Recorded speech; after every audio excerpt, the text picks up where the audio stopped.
అన్నయ్య, నాకు అమ్మైనా నాన్నైనా దైవమైనా మీ ఇద్దరే కదా.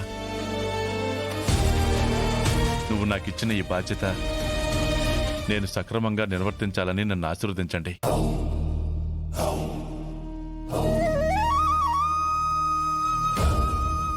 నువ్వు గెలవాలని నాకు మనస్ఫూర్తిగా ఉంది శివరాం.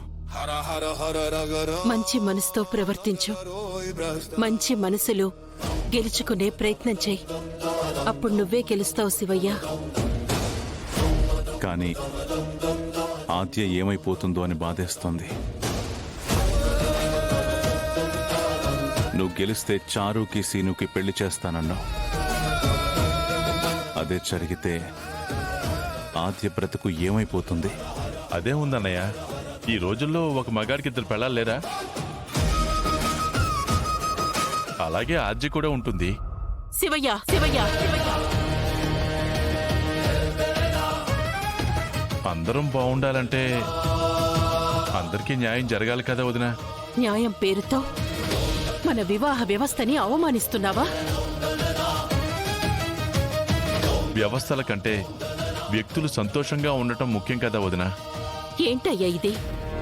ఒక పక్క మీ అన్నయ్యలాగా ఊరందరినీ బాగు చేస్తాను, కుటుంబాన్ని ఒక తాటి మీద నడిపిస్తాను, ఈ ఊరికే మన కుటుంబం ఆదర్శంగా ఉండేలా చేస్తాను అంటున్నావు.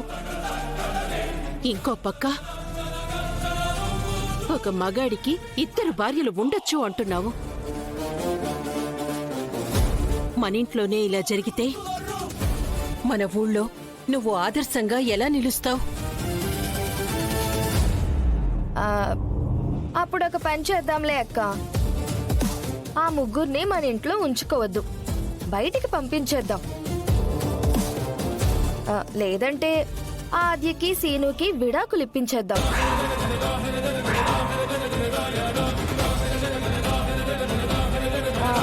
అప్పుడు చారు ఒక్కతే భార్య అవుతుంది. పార్వతి పార్వతి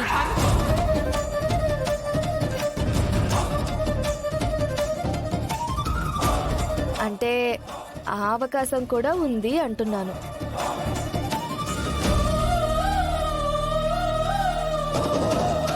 ఎట్టి పరిస్థితుల్లోనూ ఆద్యకి అన్యాయం జరగటానికి వీల్లేదు.